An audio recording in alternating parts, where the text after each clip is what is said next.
Hello साथियों, मैं पंकज वैष्णव आप सभी का स्वागत करता हूं मिशन ज्ञान चैनल पर।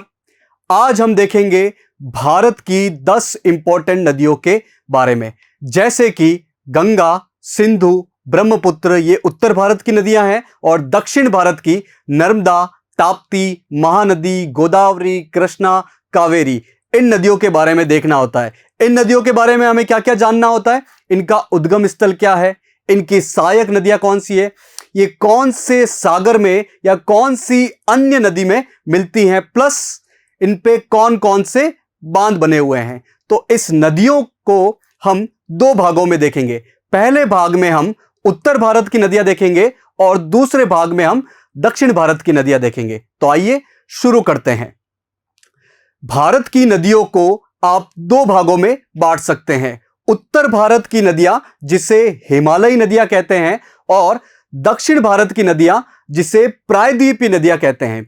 हिमालयी नदियां जो है वो हिमालय के क्षेत्र से उत्पन्न होती है, वहीं प्रायद्वीपीय नदियां प्रायद्वीपीय पठार से पैदा होती है।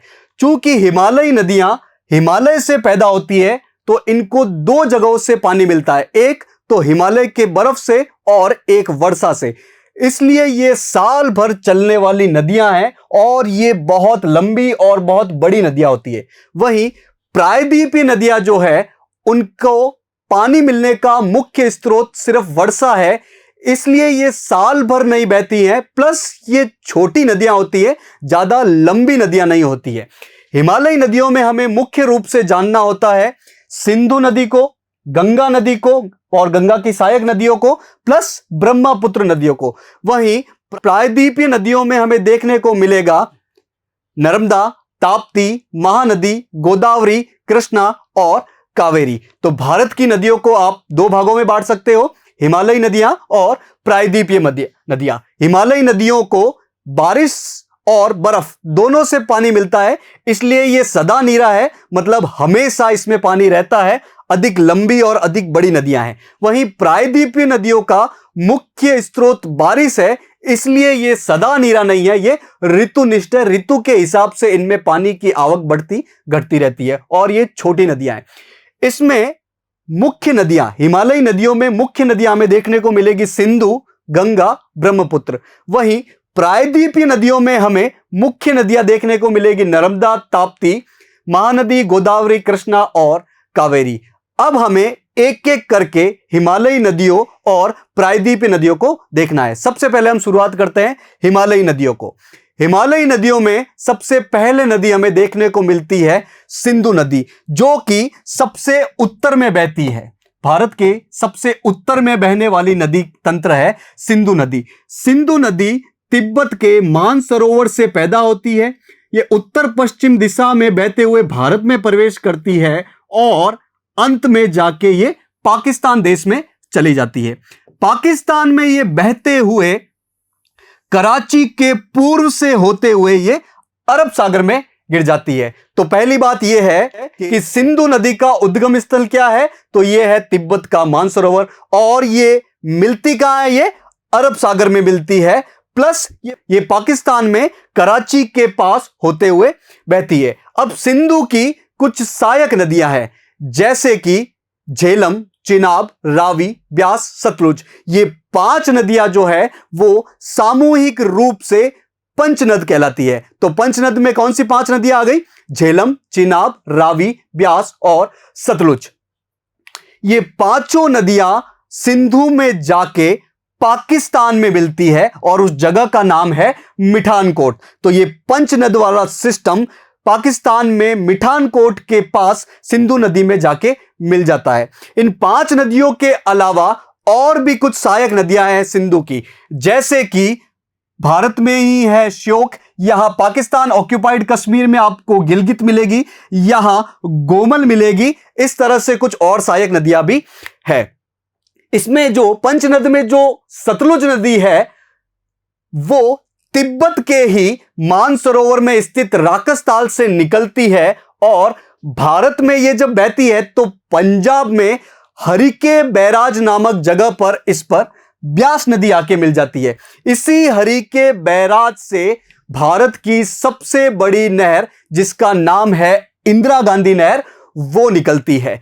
तो सिंधु नदी के बारे में हमें एग्जाम से रिलेटेड कौन कौन से पॉइंट याद रखने हैं कि सिंधु नदी की कुल लंबाई है 2880 किलोमीटर, लेकिन भारत में सिंधु नदी की लंबाई 709 किलोमीटर ही है।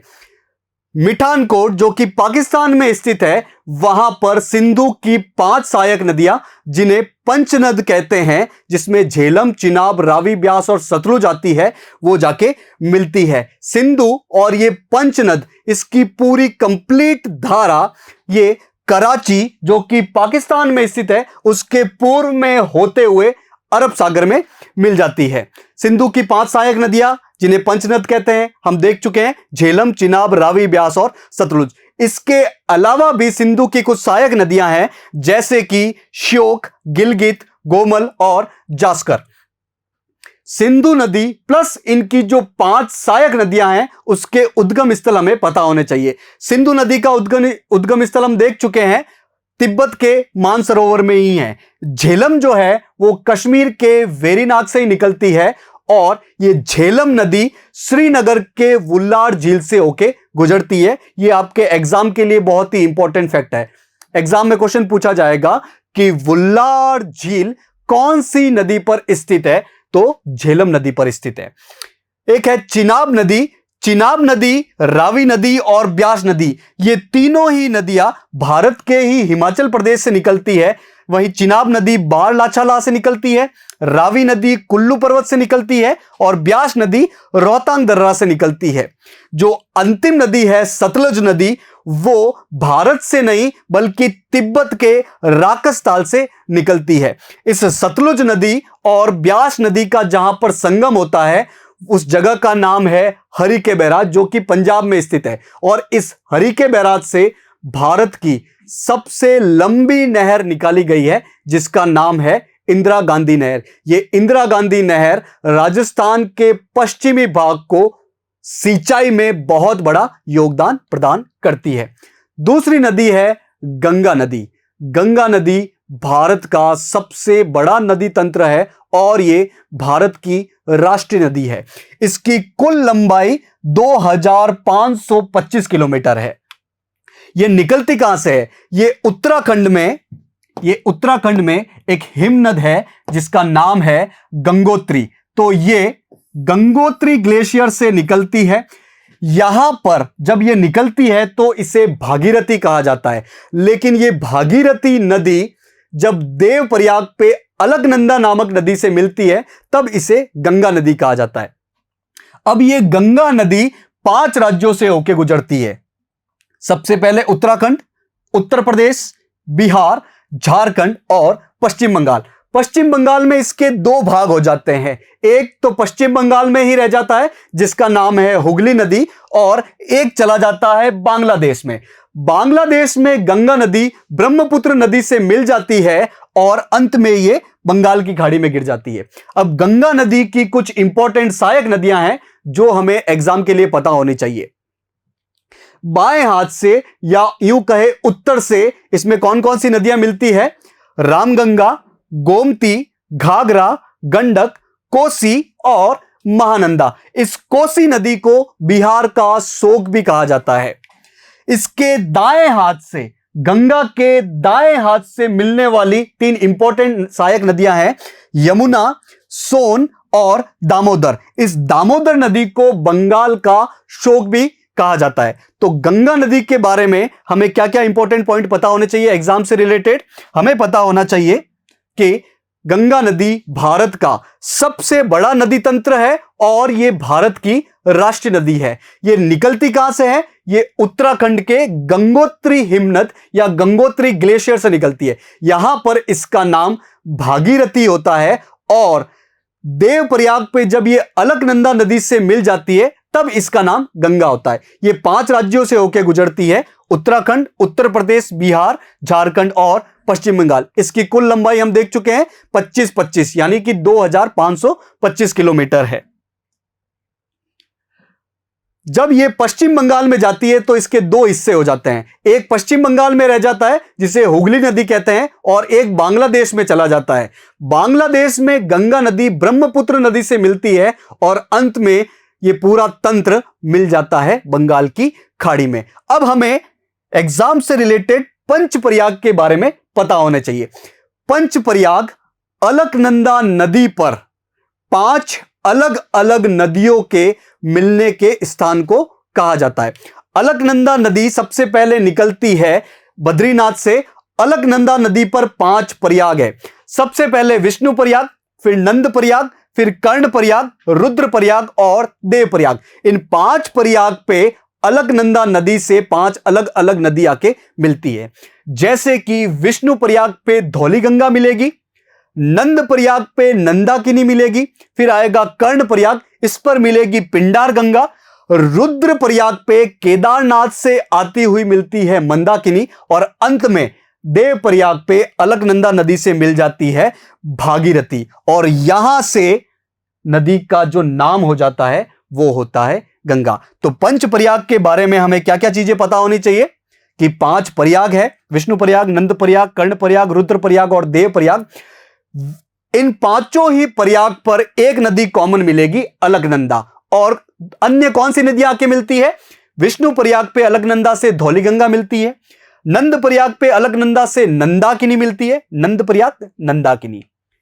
कर्ण प्रयाग पे अलकनंदा नदी से पिंडार मिलती है, रुद्र प्रयाग पे अलकनंदा से मंदाकिनी मिलती है और अंत में देव प्रयाग पे अलकनंदा से भागीरथी नदी मिलती है और इसके बाद ही इस नदी का नाम गंगा हो जाता है। तो ये थी अपनी गंगा नदी। इसके बाद हमें गंगा की कुछ सहायक नदियों के मिलन स्थल के बारे में पता होना चाहिए कि ये गंगा नदी में कहां कहां पर मिलती है। जैसे कि बाएं हाथ से जो नदियां मिलती है उसमें सबसे पहली है रामगंगा जो कि गंगा में कन्नौज से मिलती है, दूसरी है गोमती जो कि गंगा में गाजीपुर पे मिलती है, घाघरा छपरा पे मिलती है, गंडक हाजीपुर पे मिलती है, कोसी जिसे बिहार का शोक कहा जाता था वो गंगा में भागलपुर से मिलती है और महानंदा मालदा में आके गंगा से मिल जाती है। दाएं हाथ से मिलने वाली 3 इंपॉर्टेंट नदियां गंगा में कहां कहां मिलती है? यमुना जो कि गंगा की सबसे बड़ी सहायक नदी है वो प्रयागराज पे मिलती है। यह सबसे इंपॉर्टेंट पॉइंट है कि यमुना नदी गंगा नदी में आके किस जगह पे मिलती है? तो प्रयागराज में मिलती है, जिसका पुराना नाम क्या था? जिसका पुराना नाम था इलाहाबाद। फिर है सोन नदी, वो गंगा में पटना पे आके मिलती है। ठीक है, यह भी एक इंपॉर्टेंट पॉइंट है। और दामोदर नदी जो कि बंगाल का शोक कहलाती थी वो कलकत्ता में आके मिलती है। तो सारी नदियों का संगम स्थल पता हो नहीं हो, इन 3 नदियों का और रामगंगा नदी का मिलन स्थल आपको पता होना चाहिए। अब हम देखते हैं गंगा की सबसे बड़ी सहायक नदी यमुना नदी। यमुना नदी भी उत्तराखंड में यमुनोत्री हिमनद से ही निकलती है।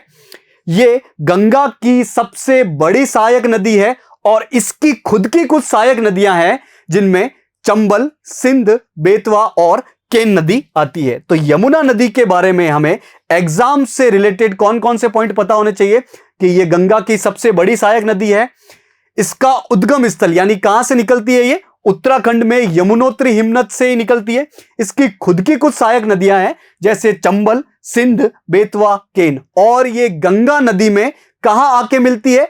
उत्तर प्रदेश के प्रयागराज पे आके मिलती है, जिसका पुराना नाम था इलाहाबाद। तो ये था गंगा नदी और इसकी सहायक नदियों का पूरा तंत्र। अब हम देखते हैं हिमालयी नदियों में तीसरी नदी ब्रह्मपुत्र नदी। ब्रह्मपुत्र नदी जो है वो तिब्बत में कैलाश श्रेणी से निकलती है। ये तिब्बत में कैलाश श्रेणी से निकलती है। तिब्बत में इसका नाम सांगपो या यारलुंग सांगपो होता है। ये ब्रह्मपुत्र नदी भारत के उत्तरी भाग के पैरेलल बहती हुई, समानांतर बहती हुई नामचा बारवा के पास भारत में अरुणाचल प्रदेश से प्रवेश करती है। तो भारत में ब्रह्मपुत्र नदी कहां से प्रवेश करती है ये आपको अलग अलग एग्जाम में बहुत बार देखने को मिल जाएगा। अरुणाचल प्रदेश में जब ये प्रवेश करती है तो इसका नाम होता है दिहांग नदी।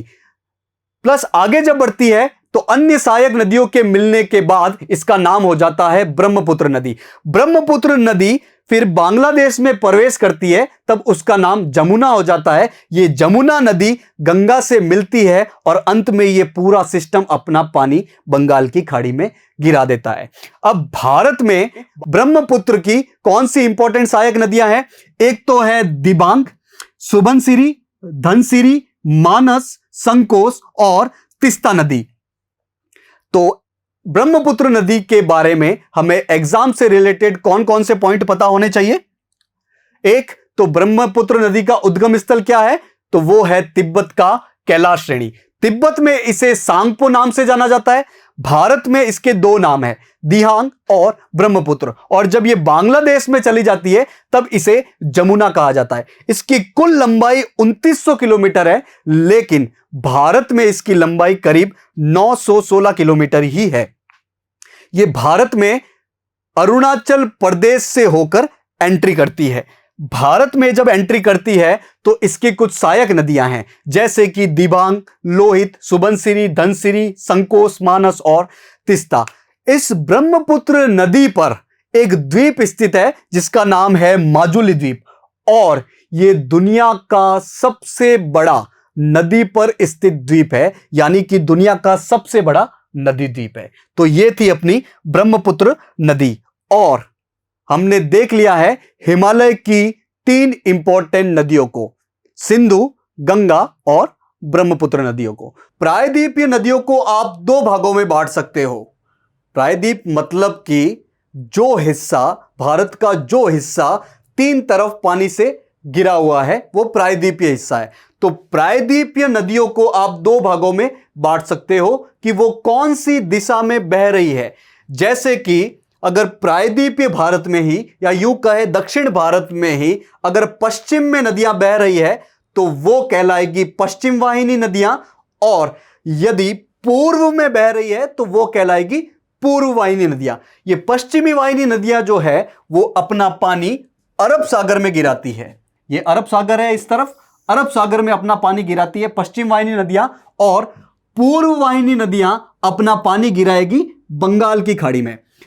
पश्चिमी वाहिनी नदियों में मुख्य नदियां आपको मिलेगी नर्मदा, ताप्ती, माही, साबरमती, और एक और नदी है लेकिन वो अपना पानी अरब सागर में नहीं गिराती है बल्कि कच्छ के रण में ही अपना पानी खत्म कर देती, वो है लूणी नदी। इन सारी नदियों के बारे में हम डिटेल में जानेंगे।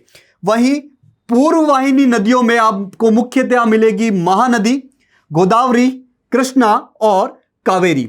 पश्चिमी वाहिनी और पूर्व वाहिनी नदियों में सबसे इंपॉर्टेंट जो डिफरेंस जो आपके अलग अलग एग्जाम में देखने को मिल जाएगा वो ये है कि पश्चिमी वाहिनी नदियां एस्चुरी का निर्माण करती है और पूर्व वाहिनी नदियां डेल्टा का निर्माण करती हैं। ये एस्चुरी और डेल्टा क्या होता है समझते हैं इस बात को। एस्चुरी और डेल्टा में क्या डिफरेंस होता है? पूर्व वाहिनी नदियां डेल्टा बनाती हैं और पश्चिमी वाहिनी नदियां एस्चुरी बनाती है।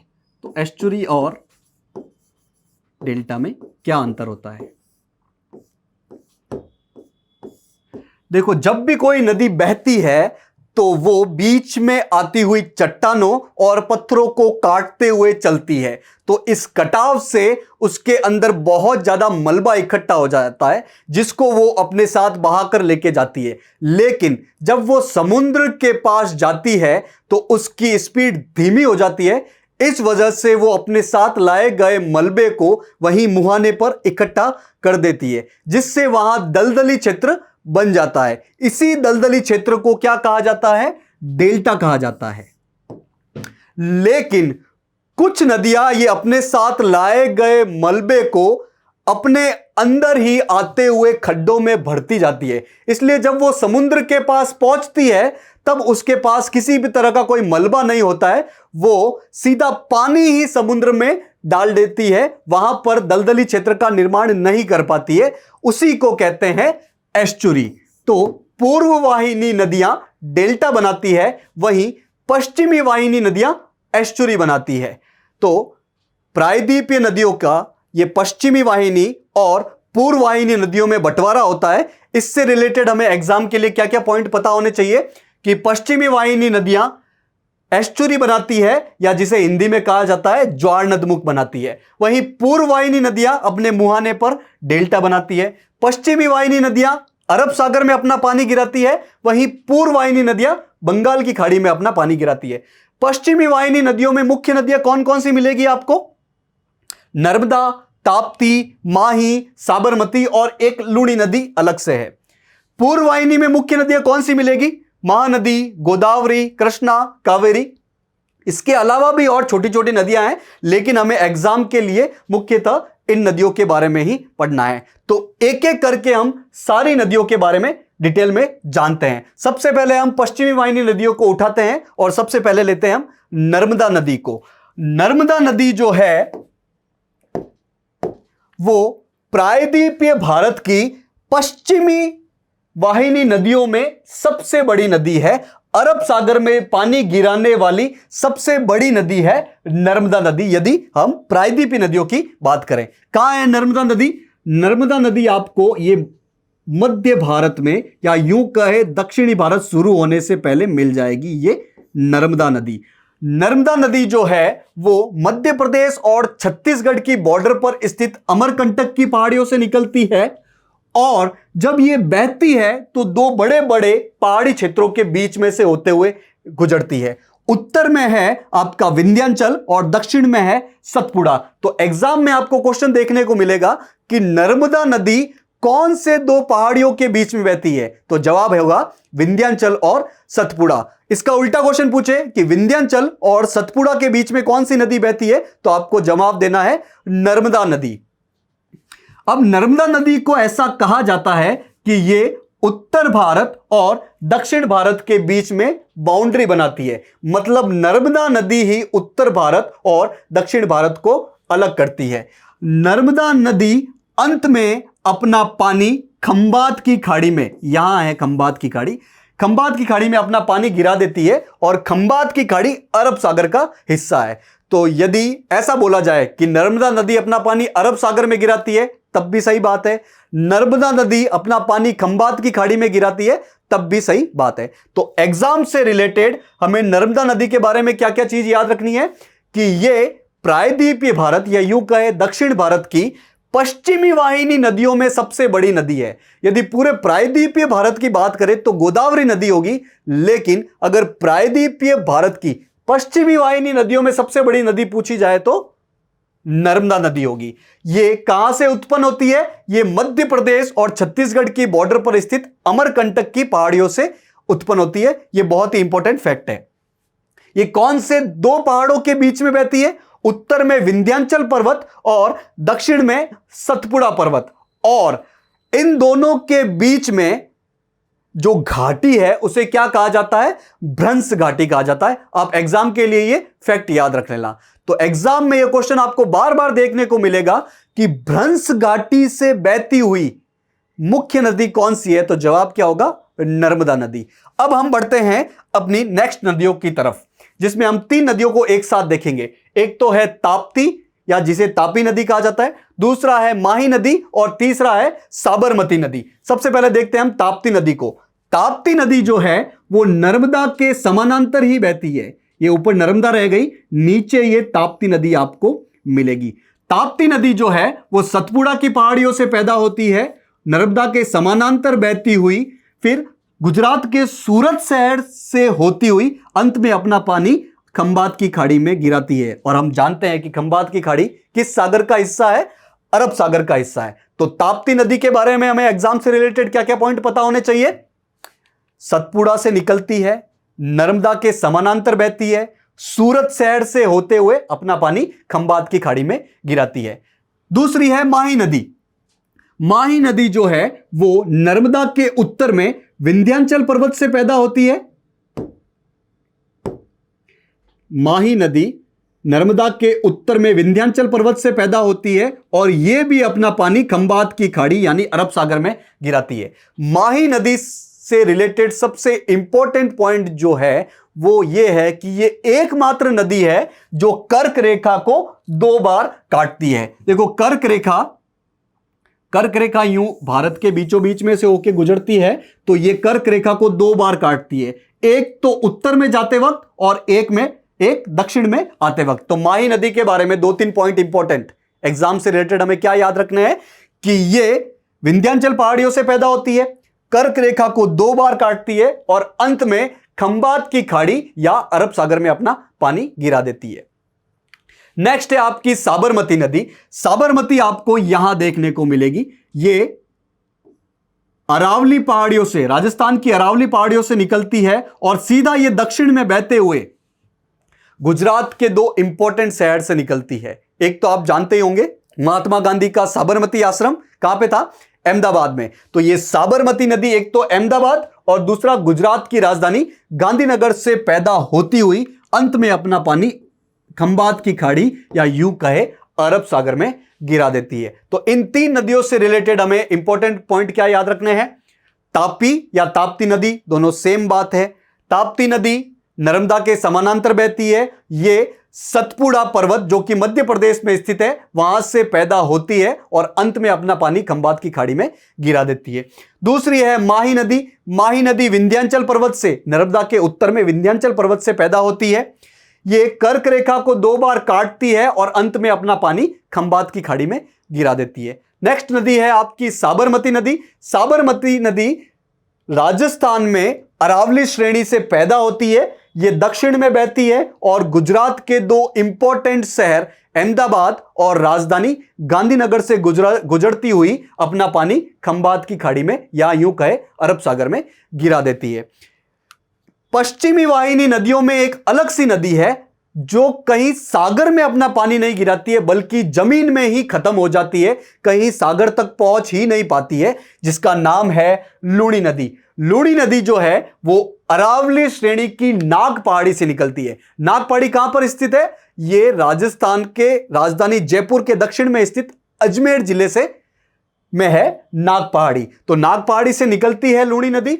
लूणी नदी दक्षिण पश्चिम में बहती हुई अंत में कच्छ के रण में ही खत्म हो जाती है और यह थार के मरुस्थल की सबसे बड़ी नदी है। तो लूणी नदी से रिलेटेड अलग अलग एग्जाम में बहुत सारे क्वेश्चन देखने को मिले हैं कि थार के मरुस्थल की सबसे बड़ी नदी कौन सी है? लूणी नदी। लूणी नदी कौन से सागर में गिरती है? भाई वो किसी सागर में नहीं गिरती है बल्कि वो कच्छ के रण में ही खत्म हो जाती है। और वो पैदा कहां से होती है? वो अरावली श्रेणी की नाग पहाड़ी से पैदा होती है। तो लूणी नदी से रिलेटेड हमें कौन कौन से पॉइंट याद रखने हैं? ये थार मरुस्थल की सबसे बड़ी नदी है, अरावली की नाग पहाड़ी से पैदा होती है और किसी सागर में नहीं बल्कि कच्छ के रण में। कच्छ का रण कहां पे है? गुजरात में स्थित है और वहां की जो रेत है वो आपको सफेद दिखेगी नमक की वजह से। तो कच्छ के रण में खत्म होने वाली नदी कौन सी है? लूणी नदी है। तो ये थी पश्चिमी वाहिनी नदियों की 5 इंपॉर्टेंट नदियां। कौन सी? नर्मदा, ताप्ती, माही, साबरमती और लूणी। अब हम बढ़ते हैं अपनी पूर्व वाहिनी नदियों की तरफ। पूर्व वाहिनी नदियों में हमें 4 इंपॉर्टेंट नदियां देखनी है। कौन कौन सी? महानदी, गोदावरी, कृष्णा और कावेरी। एक एक करके हम इन नदियों को देखते हैं। सबसे पहले है महानदी। महानदी आपको देखने को मिलेगी यहां मध्य प्रदेश और छत्तीसगढ़ की बॉर्डर से उत्पन्न होती हुई देखने को मिलेगी। ये सिहावा पर्वत से पैदा होती है, उड़ीसा में प्रवेश करती है। उड़ीसा में महानदी पर हीराकुंड बांध बना हुआ है। उड़ीसा से गुजरते हुए अंत में यह अपना पानी बंगाल की खाड़ी में गिरा देती है। महानदी की कुछ सहायक नदियां हमें नाम पता होने ही चाहिए, बहुत बार क्वेश्चन पूछा जा चुका है। जैसे कि इसकी इंपॉर्टेंट सहायक नदियां हैं शिवनाथ, हसदेव, जोंक, इब, ओंग, तेलन। आप इसी क्रम में याद रखेंगे तो आपको आसानी से याद होगा। शिवनाथ, जोंक, हसदेव, इब, ओंग, तेलन। तो महानदी के बारे में हमें क्या क्या इंपॉर्टेंट पॉइंट पता होने चाहिए कि ये छत्तीसगढ़ की सिहावा पर्वत से पैदा होती है, फिर ये उड़ीसा राज्य में प्रवेश करती है जहां पर इस पर हीराकुंड बांध बना हुआ है। और इसकी इंपॉर्टेंट सहायक नदियां कौन कौन सी है? शिवनाथ, जोंक, हसदेव, इब, ओंग, तेलन। पूर्ववाहिनी नदियों में अब दूसरी नदी की तरफ बढ़ते हैं जिसका नाम है गोदावरी नदी। गोदावरी नदी दक्षिणी भारत की सबसे बड़ी नदी है और इसे दक्षिण गंगा भी कहते हैं। भाई उत्तर भारत की गंगा जो हमारी राष्ट्रीय नदी है वो अलग नदी है, और दक्षिण गंगा किसको कहा जाता है? ये गोदावरी को कहा जाता है। गोदावरी दक्षिणी भारत की सबसे बड़ी नदी है। वहीं नर्मदा जो है वो प्रायद्वीपीय भारत की पश्चिम में बहने वाली नदियों में सबसे बड़ी नदी है। तो गोदावरी नदी दक्षिण भारत की सबसे बड़ी नदी, इसे दक्षिण गंगा भी कहते हैं। पैदा कहां से होती है ये गोदावरी नदी? गोदावरी नदी महाराष्ट्र में नासिक के पास स्थित त्र्यंबकेश्वर से पैदा होती है, फिर यह महाराष्ट्र को क्रॉस करते हुए तेलंगाना राज्य में प्रवेश करती है और अंत में आंध्र प्रदेश से होती हुई अपना पानी बंगाल की खाड़ी में गिरा देती है। इसकी कुछ इंपॉर्टेंट सहायक नदियां हैं, जैसे कि वेनगंगा, पेनगंगा, प्राणहिता, पूर्णा, मंजरा और इंद्रावती। गोदावरी नदी की सहायक नदियों से रिलेटेड भी क्वेश्चन आपको बार बार अलग अलग एग्जाम में देखने को मिलेंगे ही मिलेंगे। तो गोदावरी नदी से रिलेटेड हमें क्या क्या इंपॉर्टेंट पॉइंट पता होने चाहिए एग्जाम से रिलेटेड, कि इसे दक्षिण गंगा कहते हैं। दक्षिण भारत की सबसे बड़ी नदी कौन सी है? गोदावरी नदी है। इसका उद्गम स्थल कहां पर है? महाराष्ट्र में त्र्यंबकेश्वर है। और इसकी सहायक नदियां कौन सी है? वेनगंगा, पेनगंगा, प्राणहिता, पूर्णा, मंजरा और इंद्रावती। याद कैसे करोगे? भाई ये दक्षिण गंगा है तो इसकी सहायक नदियों में गंगा होगा ही होगा, वेनगंगा, पेनगंगा। फिर गंगा है तो प्राण देगी, प्राणहिता, पूर्णा, पूर्ण करेगी, फिर बाद में मंजरा और इंद्रावती। कंफ्यूज मत होना, अगर गंगा है सहायक नदियों में तो ये गंगा की सहायक नदियां नहीं है, बल्कि ये दक्षिण गंगा की सहायक नदियां हैं, जो कि है गोदावरी। तो ये गोदावरी नदी के बारे में इंपॉर्टेंट पॉइंट जो हमें एग्जाम से रिलेटेड पता होने चाहिए। अब पूर्ववाहिनी नदियों में तीसरी नदी कौन सी है? कृष्णा नदी। कृष्णा नदी जो है वो महाराष्ट्र में पश्चिमी घाट हमने देखा था, जो पश्चिम में पहाड़ियां स्थित है, पश्चिम में जो पहाड़ियां स्थित है प्रायद्वीपीय भारत में, उसे पश्चिमी घाट कहते हैं। तो पश्चिमी घाट में यहां महाबालेश्वर नाम की जगह है। इस महाबालेश्वर से कृष्णा नदी पैदा होती है, फिर ये कर्नाटक में एंट्री करती है, कर्नाटक होते हुए ये तेलंगाना और आंध्र प्रदेश की बॉर्डर होते हुए अंत में ये बंगाल की खाड़ी में अपना पानी गिरा देती है। कृष्णा नदी जो है इसकी कुछ इंपॉर्टेंट सहायक नदियां हैं जो आपको एग्जाम से रिलेटेड पता होना ही होना चाहिए, जैसे कि भीमा, मालप्रभा, घटप्रभा और तुंगभद्रा। तो कृष्णा नदी से रिलेटेड हमें इंपॉर्टेंट कौन कौन से पॉइंट पता होने चाहिए कि ये निकलती कहां से है? ये महाराष्ट्र में स्थित पश्चिमी घाट की एक जगह है महाबालेश्वर, वहां से कृष्णा नदी निकलती है। इसकी कुछ सहायक नदियां हैं भीमा, मालप्रभा, घटप्रभा और तुंगभद्रा। याद कैसे करोगे इसको? कृष्णा है, कृष्ण भगवान से रिलेटेड ये नदी है, तो कृष्ण भगवान के समय में कौन हुए? भीमा। अब भीमा है तो बड़े बड़े नाम आएंगे, तुंगभद्रा, मालप्रभा, घटप्रभा। तो ये बड़े बड़े नाम जो है वो भीम से रिलेटेड है और भीम कृष्णा से रिलेटेड है, ऐसे आप याद कर सकते हो। अब हम देखते हैं पूर्ववाहिनी नदियों की सबसे लास्ट इंपॉर्टेंट नदी कावेरी नदी। कावेरी नदी जो है वो सबसे लास्ट में यहां कर्नाटक पे स्थित ब्रह्मगिरी की पहाड़ियों से निकलती है। ये तमिलनाडु होते हुए अंत में बंगाल की खाड़ी में अपना पानी गिरा देती है। कावेरी नदी की कुछ इंपॉर्टेंट सहायक नदियां हैं, जैसे कि काबिनी, भवानी, अमरावती और नोयल। तो कावेरी से रिलेटेड हमें क्या क्या पॉइंट पता होने चाहिए कि कावेरी कर्नाटक की ब्रह्मगिरी पहाड़ियों से निकलती है, प्लस एक और नाम आप याद रखना कि ये ताला कावेरी से भी निकलती है। ताला कावेरी ब्रह्मगिरी पहाड़ियों के पास स्थित है ताला कावेरी, वहीं से कावेरी नदी निकलती है। तो यदि एग्जाम में आए कि कावेरी कहां से निकलती है, अगर ऑप्शन में हो ब्रह्मगिरी तो भी ठीक होगा, ऑप्शन में हो ताला कावेरी तो भी ठीक होगा, दोनों ऑप्शन एक साथ नहीं आएंगे। तो ताला कावेरी और ब्रह्मगिरी दोनों एक ही बात है, ठीक है। इसकी कुछ इंपॉर्टेंट सहायक नदियां हैं, जैसे कि काबिनी, भाई कावेरी जैसा ही नाम है, काबिनी, भवानी, अमरावती, हेमावती, नोयल। तो ये किसकी सहायक नदियां हैं? ये कावेरी की सहायक नदियां हैं। तो ये थी प्रायद्वीपीय भारत की पश्चिमी वाहिनी नदियां और पूर्ववाहिनी नदियां। अब जितनी भी हमने इंपॉर्टेंट नदियां देखी है उसको एक साथ देख लेते हैं कि उनका उद्गम स्थल क्या है और उनका मिलन स्थल क्या है, ताकि हमें चीजें अलग अलग जगह नहीं एक ही साथ देखने को मिल जाए और याद करने में थोड़ी सी आसानी हो। तो सबसे पहले सिंधु नदी। सिंधु नदी पैदा कहां से हुई थी? ये तिब्बत के मानसरोवर से पैदा हुई थी। मिलती कहां पर है? ये अरब सागर में जाके मिलती है। अरब सागर किस तरफ है? ये अपना भारत है, तो यहां पे अरब सागर है, यहां पर बंगाल की खाड़ी है। एक चीज और बता देता हूं कि भारत की लगभग सारी नदियां बंगाल की खाड़ी में गिरती है, उस तरफ गिरती है। 2-3 नदियों को आप छोड़ दो तो बाकी सारी नदियां बंगाल की खाड़ी में ही गिरती है। कौन कौन सी नदियां हैं जो अरब सागर में गिरती है? एक तो हो गई सिंधु नदी, एक हो गई आपकी नर्मदा, ताप्ती, साबरमती, माही।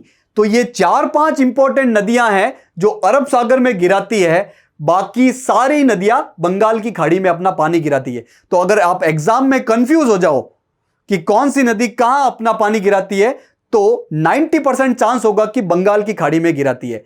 बाकी आप 5 अलग से याद कर लो, ये अरब सागर में अपना पानी गिराती है। कौन कौन सी? सिंधु, नर्मदा, ताप्ती, माही और साबरमती। ठीक है, अब आते हैं वापस टेबल पे। अब आपको ये मिलन वाला जो पॉइंट है वो आसानी से याद हो जाएगा। तो सिंधु नदी अरब सागर में अपना पानी गिराती है। निकलती कहां से?